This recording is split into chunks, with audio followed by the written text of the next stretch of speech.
My son texted me, "You're not invited to dinner. My wife doesn't want you." My name is Harold Johnson.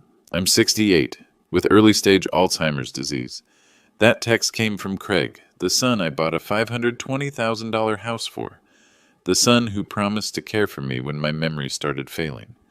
What Craig didn't know was that I'd just found something in his briefcase. Legal papers with my name on them. Papers giving him control over every dollar I have, every decision I make, every breath I take. Craig thinks having Alzheimer's makes you helpless. He's wrong. It just makes people underestimate you. When someone tries to steal everything from their own father, especially when that father is a retired accountant who spent 45 years catching fraud, they're about to learn an expensive lesson.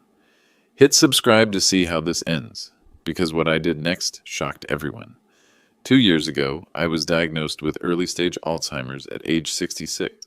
Dr. Elizabeth Carter at Neurological Associates of Sarasota explained it simply. "Harold, your brain is changing. Some days will be clearer than others." She was right. On bad days, I might stand in my kitchen holding car keys, wondering why I'm there. Last month, I got confused at Publix and couldn't remember how to use my credit card. The cashier had to help me. Craig was with me that day. "Dad, this is embarrassing," he whispered as we left. "People are staring." My son Craig works as a financial advisor at Pinnacle Wealth Management, makes about $85,000 a year, drives the leased BMW 330i, talks a lot about building wealth. His wife Jennifer runs a personal training business from their garage GenFitLife_Sarasota on Instagram. She has 2,800 followers and spends most of her time posting workout videos with ring lighting. When my wife Martha died 3 years ago, she left me with difficult decisions. Keep the 4-bedroom house where we raised Craig? Downsize? Move closer to family? Craig had a different idea. "Dad, you should buy us a house," he said over dinner at Olive Garden. "Think about it. You liquidate your investments, we get something nice, and when the time comes, well, it stays in the family." I loved the idea of helping. That's what fathers do. So I sold everything. My Boeing retirement portfolio, Martha's life insurance settlement, even our wedding rings. Total, $520,000. I bought Craig and Jennifer a beautiful 2-bedroom waterfront condo in downtown Sarasota. Granite countertops, marina view, everything they wanted. "You're the best dad ever," Craig said when I handed him the deed.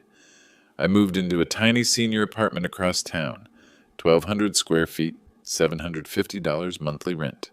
My 2019 Honda Accord, my 7-day pill organizer with 4 medications daily, and a fireproof cabinet containing 45 years of CPA client files.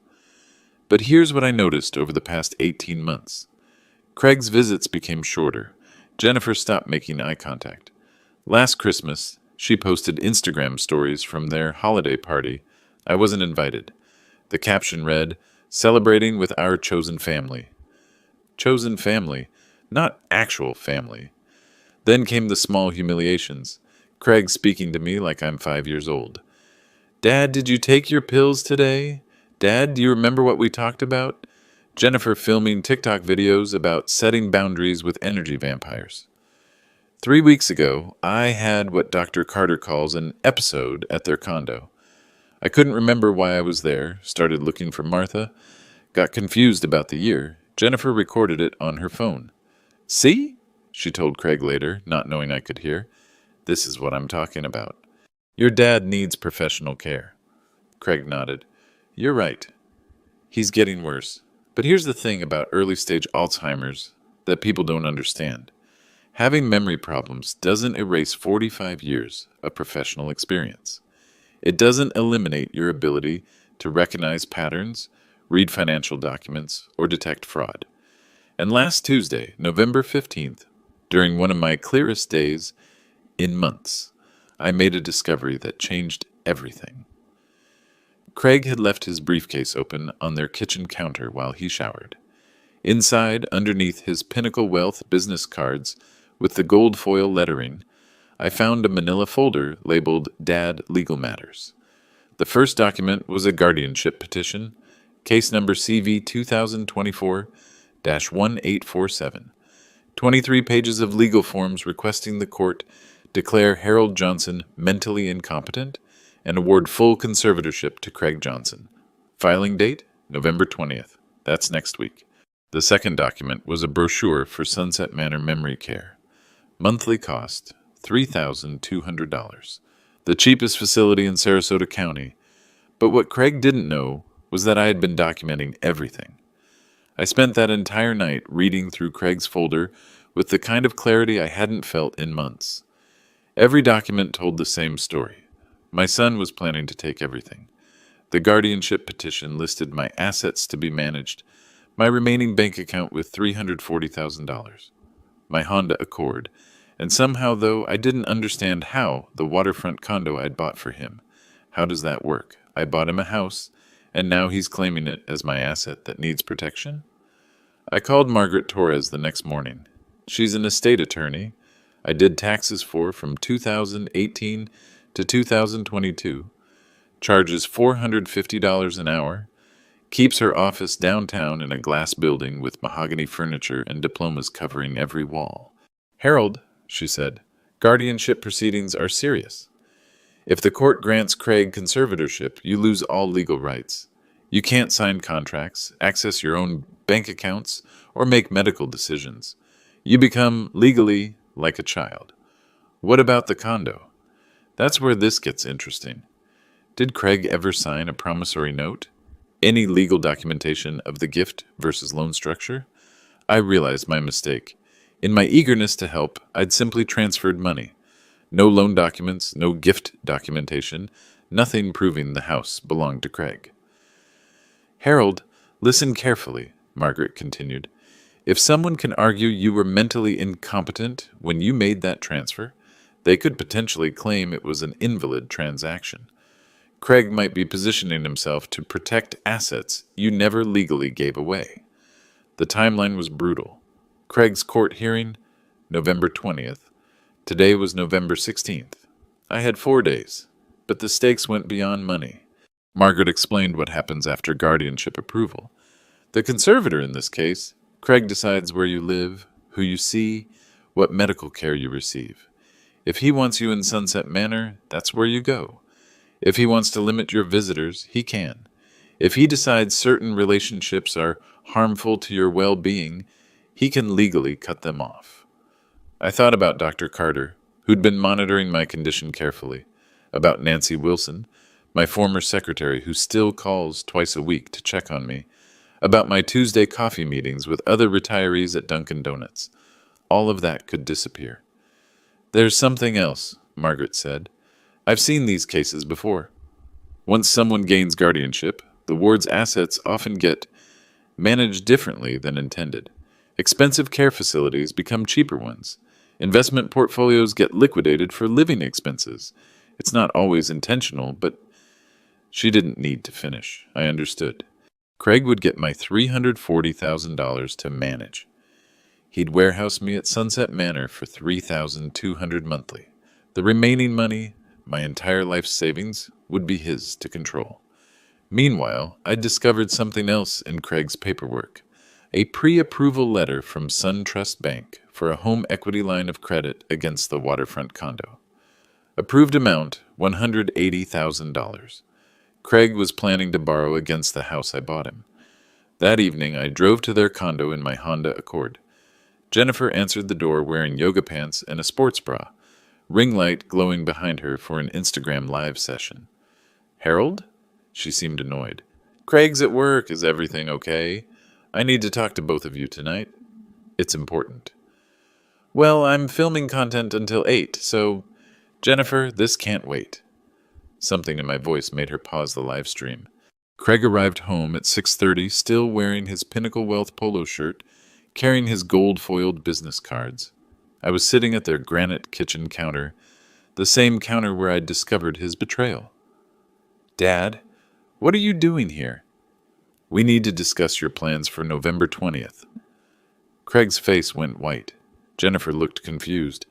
I don't know what you mean, Craig said. I placed a photocopy of the guardianship petition on the counter between us. Case number CV 2024-1847. Your petition to declare me mentally incompetent. Filed with Sarasota County Court. Hearing scheduled for Monday at 9 a.m. Jennifer's mouth fell open. Craig, what is he talking about? Craig couldn't speak. Also this. I placed the Sunset Manor brochure next to the legal papers. $3,200 monthly for memory care, the cheapest facility in the county. Dad, you're confused, Craig finally managed. Those papers, you don't understand what they mean. I understand perfectly. 45 years as a CPA teaches you to read legal documents. But what happened next would determine whether I spent my final lucid years fighting for my dignity or disappearing into a system designed to warehouse inconvenient elderly people. Craig, I said, keeping my voice level, explain the home equity application. What home equity application? I placed the SunTrust pre-approval letter on the granite counter. $180,000 against the condo I'd bought him. Jennifer grabbed the paper. You applied for a home equity loan without telling me? It's just a pre-approval, Craig stammered, in case we needed funds for Dad's care. My care costs $3,200 monthly at Sunset Manor, I said. This loan would cover 56 months of that. What happens to the remaining money? Craig's face flushed red. Dad, you're being paranoid. Am I? Let's call Dr. Carter right now. Have her explain my cognitive status to Jennifer. I pulled out my phone, the same phone Craig thought I couldn't figure out, and dialed Dr. Carter's emergency line. Dr. Carter, it's Harold Johnson. I'm with my son Craig and his wife. Could you please explain my medical condition to them? I put the phone on speaker. Harold has early-stage Alzheimer's. Dr. Carter's voice filled their modern kitchen. His cognitive function varies daily, but his recent assessments show he retains decision-making capacity during lucid periods. He's fully competent to manage his affairs with appropriate support. Jennifer looked at Craig. You told me he was getting worse. You said he couldn't think clearly anymore.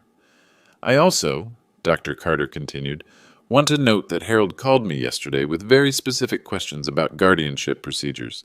His understanding of the legal implications was quite sophisticated.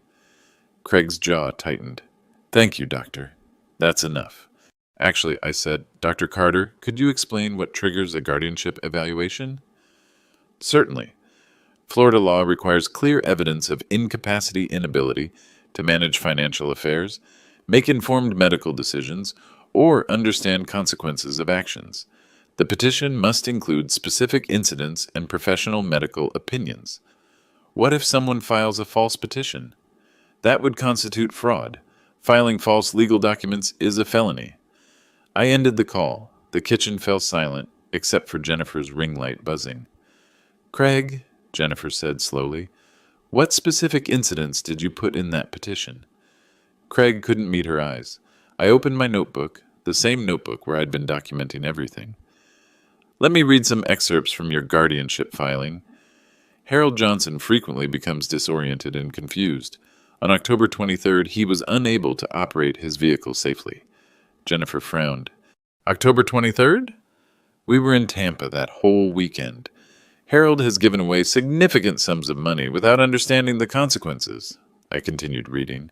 He purchased expensive items he cannot afford and has no memory of these transactions. What expensive items? Jennifer asked. Craig said nothing. Harold's medical condition has deteriorated to the point where he poses a danger to himself and others. Professional care is immediately necessary. I closed the notebook. Craig, which medical professional provided that assessment? Dad, you're twisting things around. I have Dr. Carter's written evaluation from last week. Would you like me to read it? This time I pulled out an official letterhead document. Harold Johnson demonstrates normal cognitive function for his age and diagnosis. While he experiences periodic confusion, typical of early-stage Alzheimer's, he maintains full legal capacity during lucid periods. I see no immediate need for guardianship intervention. Jennifer stood up abruptly. Craig, you lied to the court? I'm trying to protect him. By lying? Jennifer, you said yourself he was embarrassing. You said having him around hurt your business image. Jennifer's face went pale. I said he smelled like old man cologne at your office party. I never said to steal his house. I'm not stealing anything. I'm protecting family assets. Whose family assets? I asked quietly. Our family assets. The money you gave us. I gave you a house, Craig. I didn't give you my remaining savings. But when I die, you get nothing. I changed my will last week. The room went completely silent. What? Craig whispered. Margaret Torres helped me establish a trust. My remaining assets go to the Alzheimer's Foundation of America. You get nothing. Jennifer stared at Craig. How much money are we talking about? 340,000, I said. Plus, whatever I'm worth when I die. Craig was planning to control all of it through guardianship. 300. Jennifer sank into her chair. Craig, how much money did your dad give us for this house? It doesn't matter. $520,000, I answered. Everything I had. Jennifer's voice became very quiet.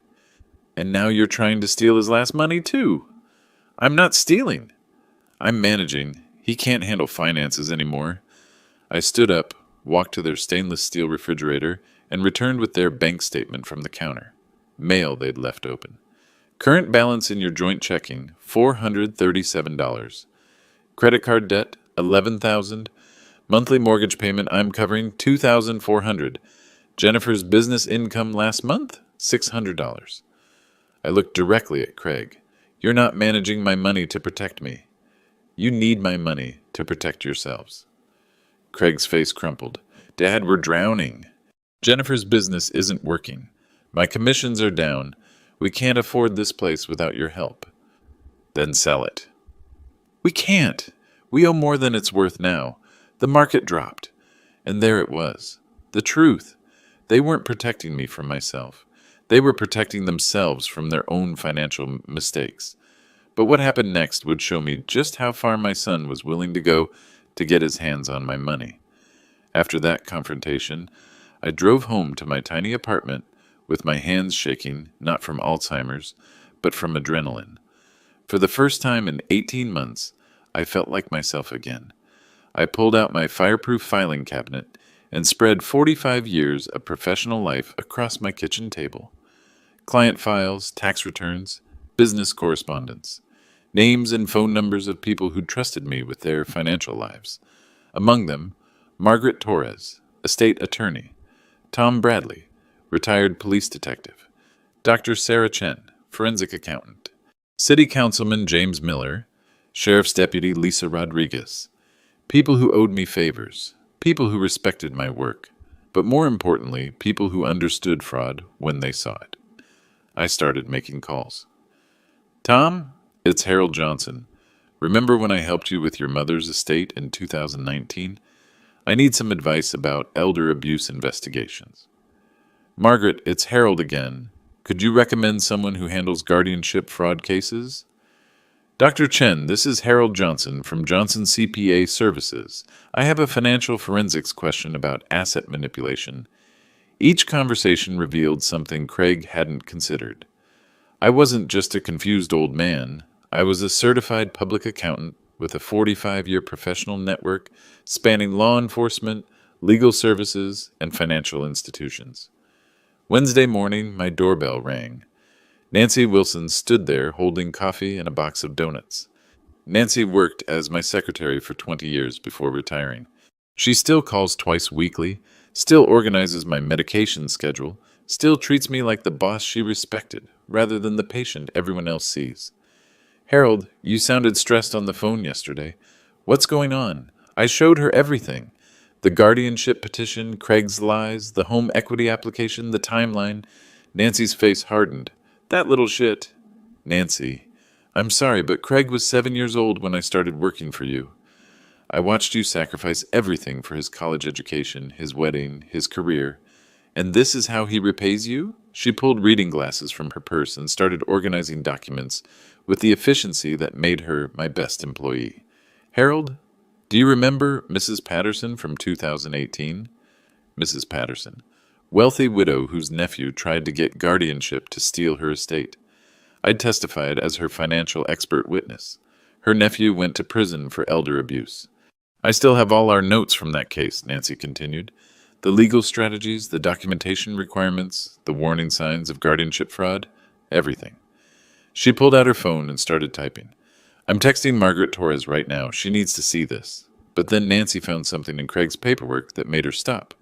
Harold, look at this income verification form Craig submitted to SunTrust. She pointed to a line item. Harold Johnson Family Trust. Monthly income, $3,200. What family trust? Exactly. Craig told the bank you have a trust paying $3,200 monthly. That's how he qualified for the home equity loan. I stared at the document. But I don't have a family trust. No, but if you're declared incompetent and Craig becomes your conservator, he could establish one, using your assets, paying himself a monthly management fee. The pieces clicked together. Craig wasn't just planning to warehouse me at Sunset Manor for $3,200 monthly. He was planning to pay himself $3,200 monthly to manage my trust.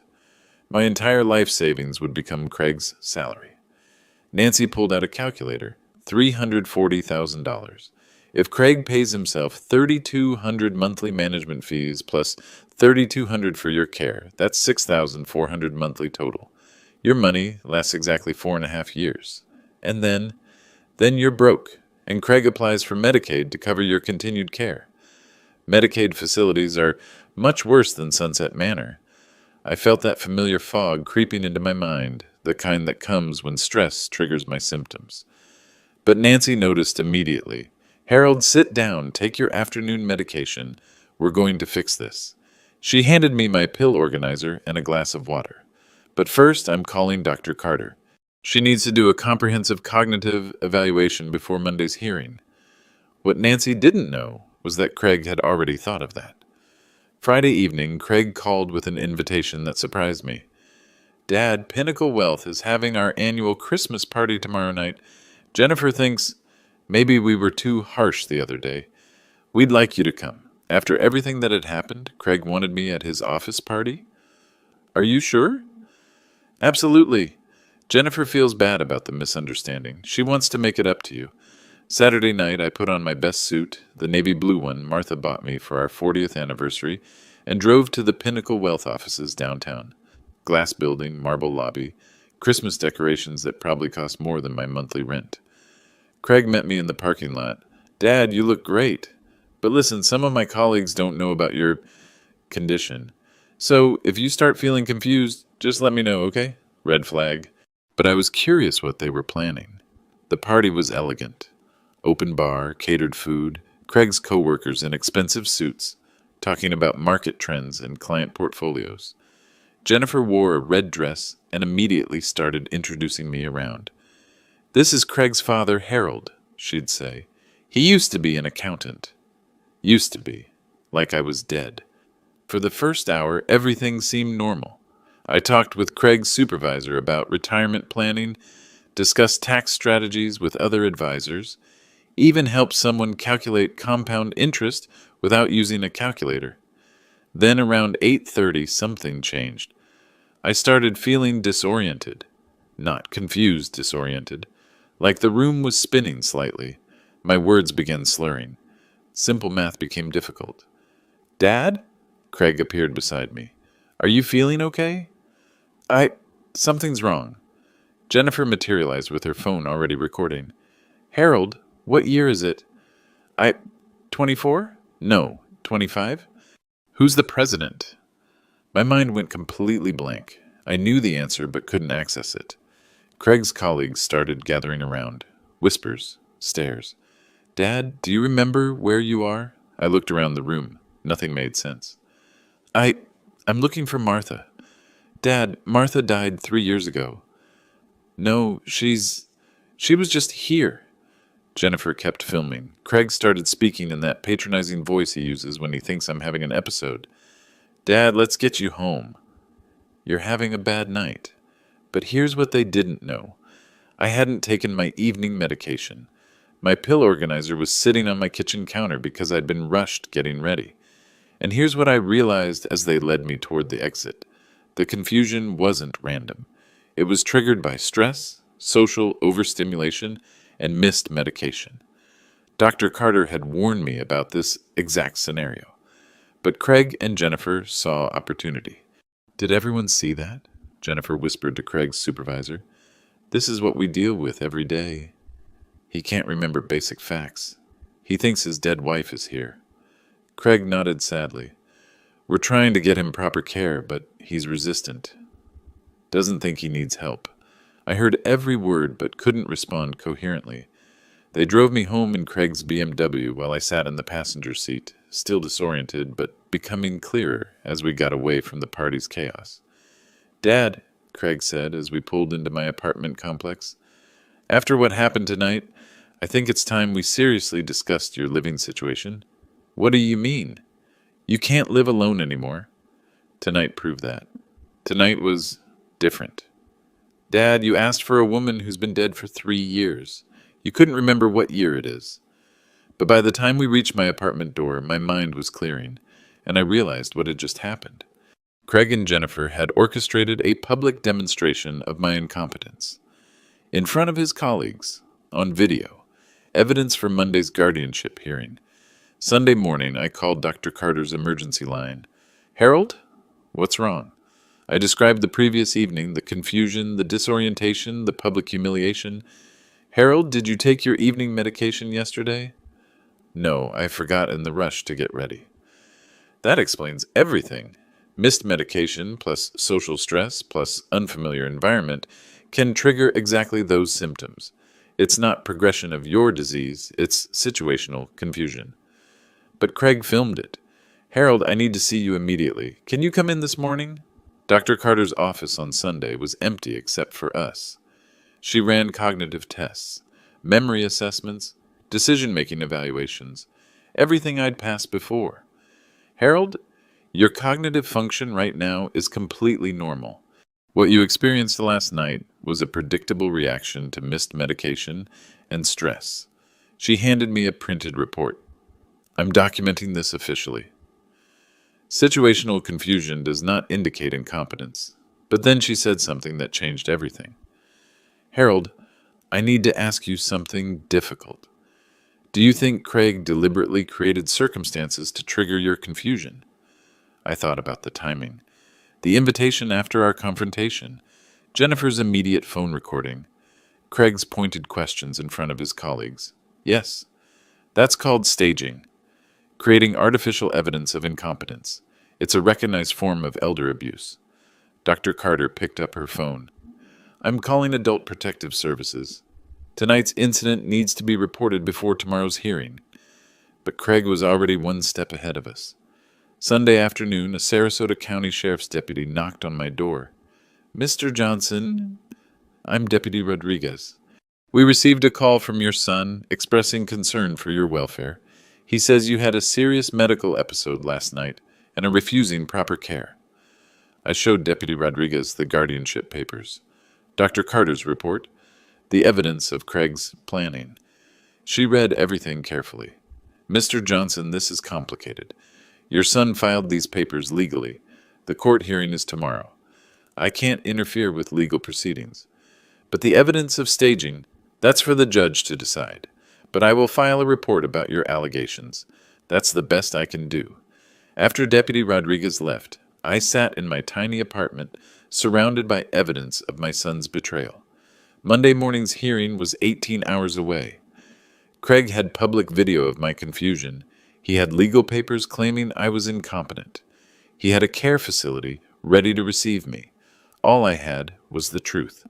But sometimes, in America's legal system, truth isn't enough. I called Margaret Torres. Margaret, I need to know exactly what happens tomorrow if Craig wins. Harold, if the judge grants guardianship, you lose all legal rights immediately. Craig can move you to Sunset Manor that same day. He can access your bank accounts that afternoon. You become, legally, a ward of the state under his control. And if I fight, then we go to war. Monday morning, November 20th, 9 a.m., Sarasota County Courthouse, Room 3B. I arrived with Margaret Torres, Dr. Carter, and Nancy Wilson. Craig came with Jennifer and a lawyer from Pinnacle Wealth's legal department.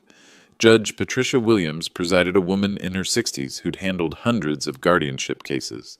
She reviewed Craig's petition while we sat in wooden chairs that reminded me of church pews. Mr. Craig Johnson, Judge Williams began, you're petitioning for guardianship of your father, Harold Johnson, claiming he's mentally incompetent to manage his affairs. Please present your evidence. Craig's lawyer stood up. Your Honor, Harold Johnson suffers from progressive dementia. He's made concerning financial decisions, exhibits dangerous confusion, and requires immediate protective intervention. They presented their evidence. Jennifer's video from Saturday night showing me disoriented and asking for my dead wife. Medical records highlighting my Alzheimer's diagnosis.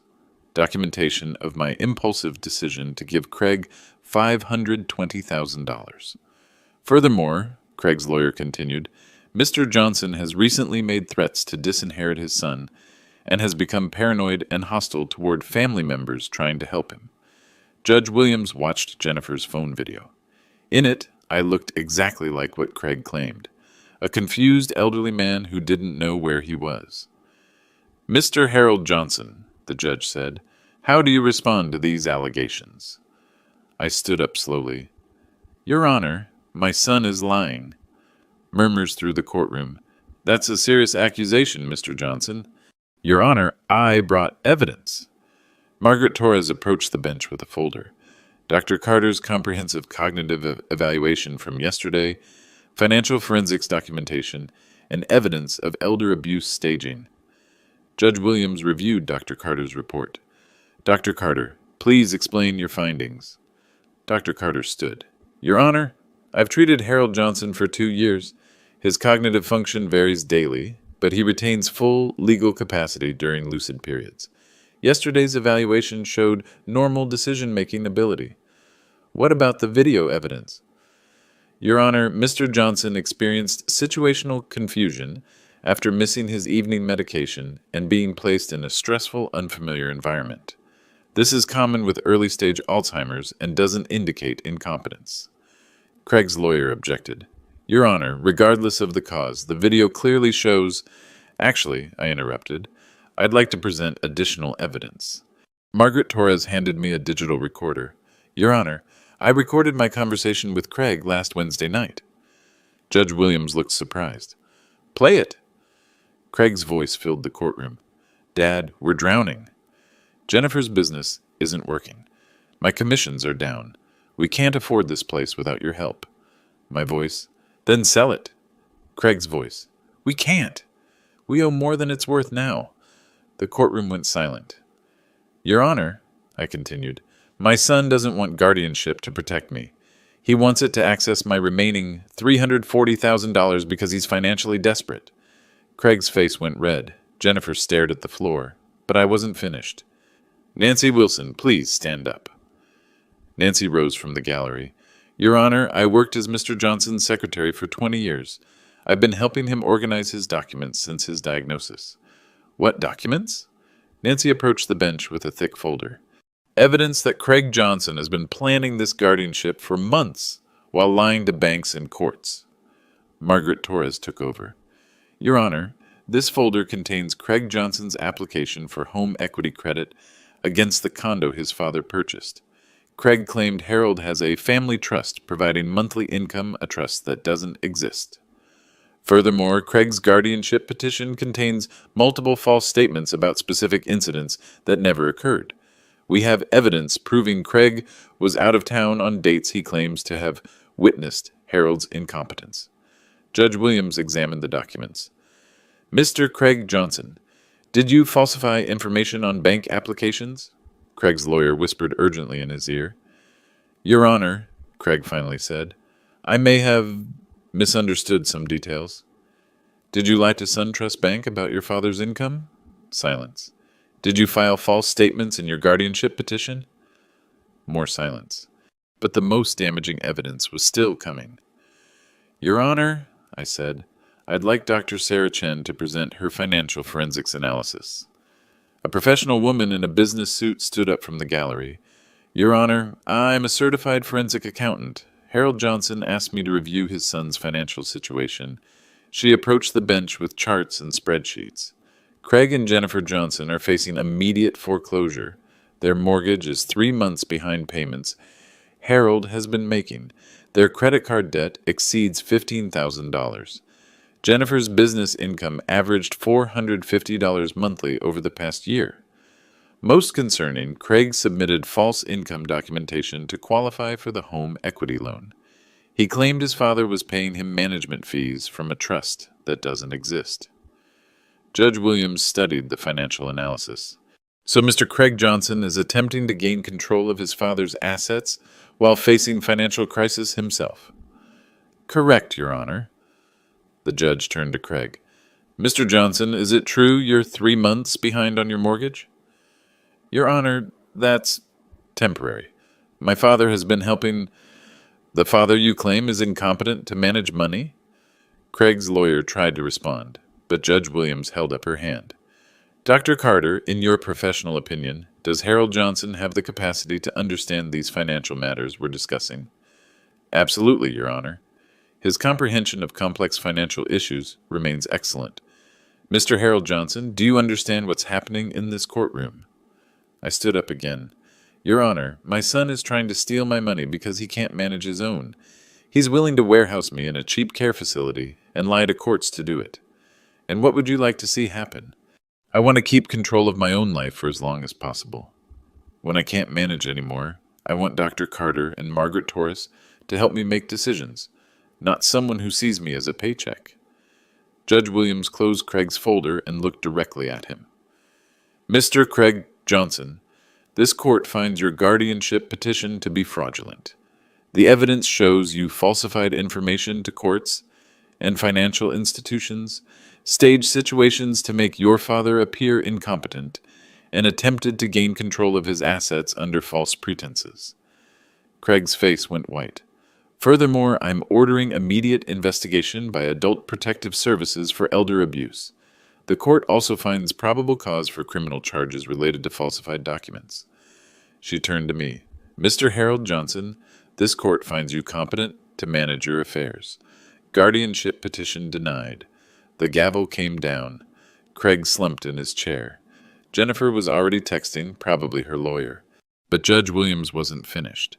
Mr. Craig Johnson, I'm also issuing a restraining order. You're prohibited from contacting your father regarding financial matters or attempting to influence his medical care. Violation will result in immediate arrest. As we left the courtroom, Craig grabbed my arm in the hallway. Dad, wait. This is insane. I was trying to help you. No, Craig, you were trying to help yourself. Margaret Torres stepped between us. Mr. Craig Johnson, you're violating the restraining order. Please step away. Craig looked at Jennifer, who was staring at her phone. Jen, say something. Jennifer looked up. Craig, I just got a text from 3 of my clients. They saw the court records online. They're canceling their training sessions. What? It's public record now. Everyone knows you tried to steal from your own father. Craig's world was collapsing in real time, but mine was just beginning to rebuild. That afternoon, I walked into Sarasota Police Department with Margaret Torres, Dr. Carter, and a folder full of evidence. Detective Mike Sullivan, a 30-year veteran who'd worked financial crimes for 15 years, reviewed everything we'd brought. Mr. Johnson, what you're describing is textbook elder financial abuse. The falsified documents, the staging, the attempted asset seizure, this is criminal behavior. What are my options? We can file charges for elder abuse, filing false documents, and attempted fraud. Florida takes these crimes seriously. I thought about Craig, sitting in his BMW in some parking lot, realizing his plan had destroyed his career, his marriage, and his relationship with his only living parent. Detective Sullivan, what would happen to Craig if I press charges? Elder abuse is a 3rd-degree felony in Florida. He's looking at potential prison time, fines, and permanent criminal record. He'd also be barred from working in financial services. And if I don't, then he gets away with it. And probably tries again when you're more vulnerable. Margaret Torres leaned forward. Harold, there's another consideration. Other families are watching this case. If Craig faces no consequences, it sends a message that elder abuse is acceptable. I signed the complaint that afternoon. Within hours, Craig was arrested at Pinnacle Wealth's offices. His colleagues watched as detectives led him away in handcuffs. Jennifer posted about it on Instagram before deleting her entire account. But the criminal charges were just the beginning. Tuesday morning, I called Wells Fargo and spoke to the manager about Craig's home equity application. Mr. Johnson, if your son falsified information on loan documents, that's bank fraud. We take that very seriously. I want to file a formal complaint. We'll investigate immediately. If fraud is confirmed, we'll report it to federal authorities and demand immediate repayment of any funds dispersed. Wednesday, I met with Tom Bradley, the retired police detective I'd helped with his mother's estate. Tom now worked as a private investigator, specializing in financial crimes. Harold, I've been looking into Craig's finances. Want to know what I found? Tom spread documents across my kitchen table. Craig owes $47,000 in credit card debt across 6 cards. He's been using cash advances to make minimum payments. His BMW lease is 2 months behind. Jennifer's business license expired 6 months ago, but she's still operating illegally. How deep are they? They're drowning. Without your money, they'll lose everything within 60 days. Tom pointed to a bank statement. But here's the interesting part. Craig has been withdrawing cash from the home equity line money that's supposed to be secured against the house you bought him. How much? $12,000 so far. He's been gambling. My son had a gambling problem I never knew about. Tom, what happens to the house? Since you paid cash and there's no clear documentation of ownership transfer, you might be able to reclaim it, especially if Craig obtained the home equity loan fraudulently. Thursday, Margaret Torres filed a civil lawsuit against Craig for elder abuse, fraud, and recovery of assets. We also filed to freeze the home equity line and place a lien on the condo. Harold, Margaret explained, this lawsuit serves 2 purposes. First, it protects your assets from further manipulation. Second, it creates legal precedent for other elder abuse victims.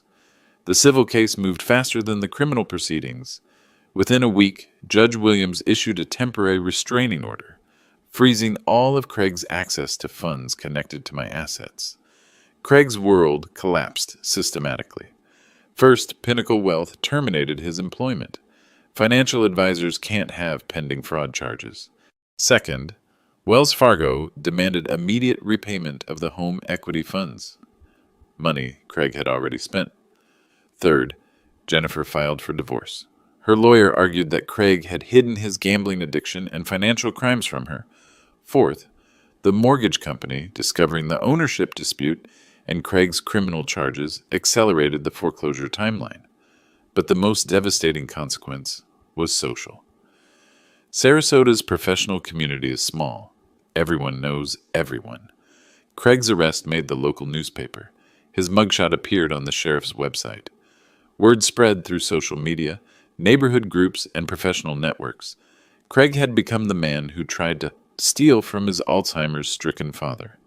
Friday afternoon, Nancy Wilson called with news. Harold, Craig's been trying to reach you. He's called the office 12 times today. What does he want? He's asking if you'll drop the charges. Says he's learned his lesson. I thought about it for exactly 30 seconds. Nancy, please call Craig back. Tell him this. I didn't raise him to steal from family. I didn't work 45 years to fund his gambling addiction. And I didn't survive Alzheimer's this long just to let him destroy my dignity. Should I tell him anything else? Yes. Tell him when he's ready to take responsibility for what he did. Not just sorry he got caught. We can talk. Until then, he's proven he can't be trusted with my well-being. Nancy paused. Harold, are you sure? He's still your son. Nancy, Craig stopped being my son the moment he decided my confusion was more valuable than my love. The civil lawsuit proceeded to settlement negotiations. Craig's lawyer proposed a deal. Craig would return any remaining funds, surrender all claims to the condo, and agree to supervised visitation only. In exchange, I would agree not to pursue additional criminal charges beyond what was already filed. I accepted the deal, not because I forgave Craig, but because I wanted closure. But the most important action I took was establishing new protections for my future. 6 months later, the full consequences of Craig's choices became clear. Craig pled guilty to elder abuse and filing false documents. He received 18 months probation, community service, and a permanent criminal record. His financial advisor's license was permanently revoked. Jennifer's divorce was finalized in March. She moved back to her parents' house in Tampa and started working at a gym for $12 an hour. Her fitness influencer dreams died with her Instagram account. The waterfront condo went into foreclosure. I chose not to reclaim it. Too many bad memories. Instead, I let the bank sell it and used my legal settlement to upgrade my own living situation. I moved into Sunrise Senior Living, not because I needed care, but because I wanted community. Independent living with optional services. 2-bedroom apartment, kitchen, balcony overlooking Sarasota Bay. Most importantly, built-in social activities and medical support when my condition progresses. Dr. Carter connected me with an Alzheimer's support group. 12 people in various stages, plus family members dealing with similar challenges. We meet every Tuesday at the community center. Last month, Margaret Torres invited me to speak at the Sarasota Bar Association about elder abuse prevention. 50 lawyers listened as I explained how Craig's scheme worked and what warning signs families should watch for. The most dangerous assumption, I told them, is that cognitive decline equals legal incompetence. Having Alzheimer's doesn't erase decades of life experience or eliminate your right to make decisions. 3 attorneys approached me afterward. They'd all seen similar cases. Adult children exploiting aging parents through manipulated guardianship proceedings. Nancy Wilson and I started a small consulting business, helping elderly people organize their financial documents and establish protective legal structures. We call it Clarity Planning Services. Our first client was Mrs. Henderson from my Alzheimer's support group. Her daughter was pressuring her to sign over power of attorney. Nancy and I helped Mrs. Henderson understand her options and connect with ethical legal representation. Our second client was a widower whose son was borrowing money for business investments. We helped him document the loans and establish repayment terms. Word spread through senior communities, medical offices, and legal referrals. Within 6 months, we were helping 24 families protect themselves from financial exploitation. But the most meaningful consequence was personal. I met Elizabeth Crawford at the Alzheimer's support group. She's 62, early stage diagnosis like mine, retired teacher whose husband left her after her diagnosis. Couldn't handle the uncertainty, she explained. Elizabeth and I started having coffee after group meetings, then lunch, then dinner. Neither of us was looking for romance, but we found companionship. Someone who understands the daily reality of living with cognitive changes while still being fully capable of making life decisions. We travel together, now, day trips to art museums, weekend visits to state parks, evening concerts at the community center. We help each other remember vacation schedules and navigate challenging days. Elizabeth also understands why I had to prosecute Craig. Family members who exploit illness are the worst, she said over dinner last week. They use our medical condition as permission to steal our autonomy. Craig keeps sending letters, I told her, apologizing, asking for another chance. What do you think? I think Craig is sorry he got caught. I don't think he's sorry he tried. The latest letter arrived yesterday. Craig wrote that he's been attending Gamblers Anonymous meetings, working construction jobs, living in a studio apartment. He wants to rebuild our relationship. But trust, once broken by someone who targeted your vulnerability, doesn't rebuild easily. Craig chose to see my Alzheimer's as weakness to exploit, rather than a challenge we could face together. He chose to stage my confusion, rather than support my clarity. He chose to steal my assets rather than earn my inheritance. Those weren't mistakes. They were calculated decisions that revealed his character. However, I've learned something important about consequences. They serve justice, but they don't create healing. That has to come from somewhere else. Last month, I established the Harold Johnson Elder Protection Fund through the Alzheimer's Association. It provides legal assistance to elderly people facing financial abuse from family members. The fund's first case helping a 74-year-old woman whose grandson was using her debit card for online gambling. We connected her with Margaret Torres and Tom Bradley. The grandson is now facing charges, and the woman has protective legal structures in place. Craig's betrayal taught me that having Alzheimer's doesn't make you helpless, but it does make you a target. The best defense isn't hoping family members will do the right thing. It's building legal and social protections that make exploitation impossible.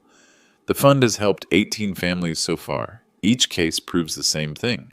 Elder abuse happens when vulnerable people have no advocates, and no consequences exist for predatory behavior.